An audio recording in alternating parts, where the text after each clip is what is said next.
আজকের গল্পটি সাসপেন্স গোত্রের, তবে গল্পটি সম্পূর্ণভাবে প্রাপ্তবয়স্কদের জন্য। নীলাদ্রি চৌধুরীর লেখা গল্প রিংটোনের অপেক্ষায়। সকাল থেকে ঘড়ির কাঁটা ঘুরেই চলেছে। সকালের দিকে কিছুটা ব্যস্ততা থাকলেও 9টার পর ব্যস্ততা কমতে থাকে মল্লিকার। ঠিক 9টার সময় অভিজিৎ বেরিয়ে যায় অফিসে। ঘড়ির কাঁটা এক চুল এদিক ওদিক হয় না সেক্ষেত্রে।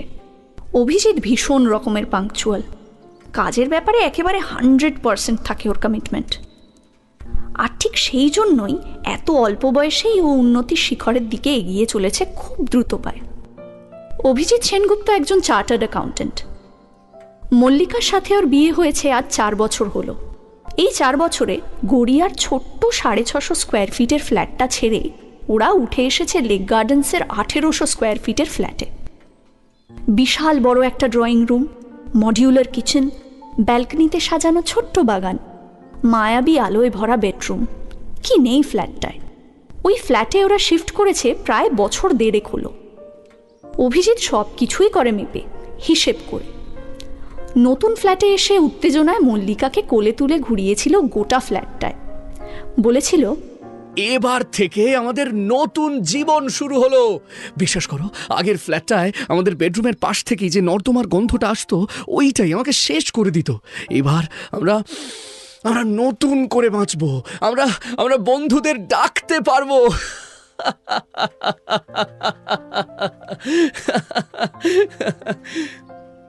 অভির খুশি সেদিন ছড়িয়েছিল মল্লিকার মনেও। নতুন ফ্ল্যাটের দেওয়ালে তখন ইমালশনের গন্ধটা চলে যায়নি। কিচেনটা আশ্চর্য রকমের ঝকঝকে। ড্রয়িং রুমটাও দারুণভাবে সুন্দর ক্যাবিনেট, পেন্টিং দিয়ে সাজিয়েছিল মল্লিকা। তবে মল্লিকার সবচেয়ে ভালো লেগেছিল ব্যালকনিটা। 8 তলার এই ব্যালকনিটা থেকে ফ্ল্যাট বাড়ির সামনের রাস্তাটা তো বটেই, এমনকি লেক গার্ডেন্সের ফ্লাইওভার, আনওয়াসা রোডের ব্যস্ত ট্রাফিক সবই দেখা যায়। অভি অফিসে বেরিয়ে যাওয়ার পর নিঃসঙ্গতার বোঝা কিছুটা কমে তাতে। এখনও অবধি ওদের সন্তান আসেনি। অভির জেদ ছিল একটা সুন্দর বাসস্থান হবে আগে, তারপরে ছেলে মেয়ে আনার ব্যাপারে প্ল্যানিং হবে। অভি ছোটবেলাটা কাটিয়েছিল গ্রামে।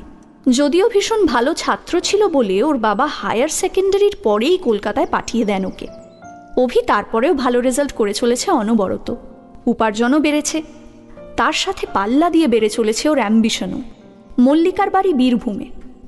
শান্তিনিকেতনে মাঝে মাঝেই যেত মল্লিকা। সেখানেই দেখা হলো অভির সাথে। প্রথম দর্শনেই দারুণ লেগেছিল অভিকে। ওর চোখ দেখে বুঝেছিল। মল্লিকাকে দেখে মুগ্ধ হলেও কাজের কথা কখনোই ভোলে না অভিজিৎ। শান্তিনিকেতনেই একটা ফার্মের অডিটের ব্যাপারে গিয়েছিল অভিজিৎ। কলাভবন দেখতে গিয়ে আলাপ মল্লিকাদের গ্রুপটার সাথে। মল্লিকার জন্যই হয়তো অভিজিৎ সেদিন অনেকক্ষণ সময় নিয়ে দেখেছিলেন কলাভবন। নইলে কাজের মানুষ অভিজিৎ সেনগুপ্ত শান্তিনিকেতন দেখে কয়েক ঘন্টা নষ্ট করার বান্দা নয়। তবুও শান্তিনিকেতন ছাড়ার আগে মল্লিকার কাছ থেকে ইনিয়ে বিনিয়ে ফোন নম্বরটা আদায় করতে পেরেছিল অভিজিৎ। মল্লিকা সহজে কাউকে ফোন নাম্বার দেয় না, কিন্তু সেদিন বুঝেছিল এই ছেলেটা সিরিয়াস। শুধু ফোন করে মিষ্টি মিষ্টি কথা বলার জন্য নম্বরটা চাইছে না। অভিজিতের মাথায় নিশ্চয়ই অন্য প্ল্যান ঘুরছে। তারপরে 4-5 মাস ধরে ফোনে ক্রমশই বেড়ে চলেছে প্রেমালাপ। মল্লিকা বাংলার ছাত্রী। সুনীল গাঙ্গুলি থেকে নীরেন্দ্রনাথ চক্রবর্তী সবেতেই ভীষণ ভালো দখল আছে ওর। উল্টো দিকে অভিজিৎ ছোটবেলায় পড়া রবীন্দ্রনাথ জীবনানন্দের চেয়ে বেশি দূর এগোতে পারত না। তাতেই বেশ মজা লাগতো মল্লিকার। মনে মনে ভাবত, এই অ্যাকাউন্টেন্টটিকে যখন নিজের করে কাছে পাবো, তখন একে একটু নিজের মতো করে মানুষ করে নেব। যদিও নিজের মতো করে পেতে আরেকটু সময় লেগেছিল মল্লিকার। প্রায় বছর 1.5 বাদে ওদের বিয়েটা ফাইনাল হলো, দুজনের বাড়ির সম্মতিসহ। মল্লিকার বাবা মা তো এরকম জামাই পেয়ে রীতিমতো খুশি। কাজের ব্যাপারে মন প্রাণ ঢেলে দেয়, কোনো বদঅভ্যেস নেই, চরিত্র ভালো। এরকম আদর্শ জামাই তো সবাই চায়। অভির মায়েরও খুব পছন্দ ছিল মল্লিকাকে। সুন্দরী হলেও উগ্র আধুনিকা নয়, ব্যবহার ভালো। সবচেয়ে বড় কথা, ওর মন জুড়ে যে অভি আছে, এটা অভিজিতের বাবা মা দুজনেই বুঝেছিলেন। তবে বিয়ের প্রস্তাব পারতে অভিজিৎ একটু দেরি করলো কেন, তা ভাবতে গিয়ে মল্লিকা ভেবেছিল অভি ওকে ঠিকমতো চিনতে একটু সময় নিয়েছিল।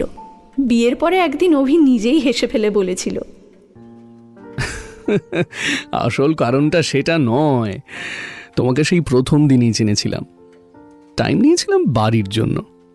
মা বাবার তোমাকে পছন্দ হওয়াটা জরুরি ছিল, না হলে বাবা যদি রেগে গিয়ে ত্যায্যপুত্র করতো তাহলে দেশের অত বড় সম্পত্তি সবটাই হাতছাড়া।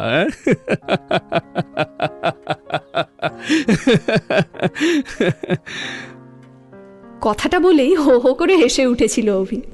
সেদিন মল্লিকা অবাক হয়ে গিয়েছিল অভির হিসেব দেখে। অভি ব্যাপারটা হাসতে হাসতে বললেও মল্লিকা বুঝেছিল এর পুরোটা মজার নয়, হয়তো এর মূলে সত্যিও আছে।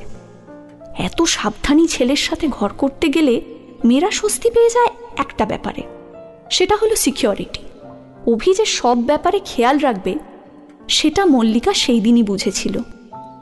ফুলশয্যার রাতে ওরা দুজনে যখন সব বাঁধন ছেড়ে প্রথমবারের জন্য ভেসে গেল, তখন মল্লিকা বুঝল হিসেবের বাঁধন ছেড়ে অভিও পাগল হতে পারে। প্রেসার কুকারের সিটিটা জোরে বেজে উঠতেই চিন্তার জাল কেটে গিয়ে একটা দীর্ঘশ্বাস পড়ল মল্লিকার। ঘড়ির দিকে চেয়ে দেখল প্রায় 11টা বাজে। দুপুরবেলায় আজ ওকে পড়তে হবে সেই পিঙ্ক কালারের হাউস কোটটা, তার সাথে আজ সেই মশাইয়ের আবদার হয়েছে কালো রঙের অন্তর্বাস পড়তে হবে। কথাটা মনে হতেই হার্টবিট বেড়ে গেল মল্লিকার। না, যার জন্য আয়োজন সে অভিনয়, অন্য একজন। তাড়াতাড়ি সব কাজ সেরে ফেলতে লাগলো মল্লিকা।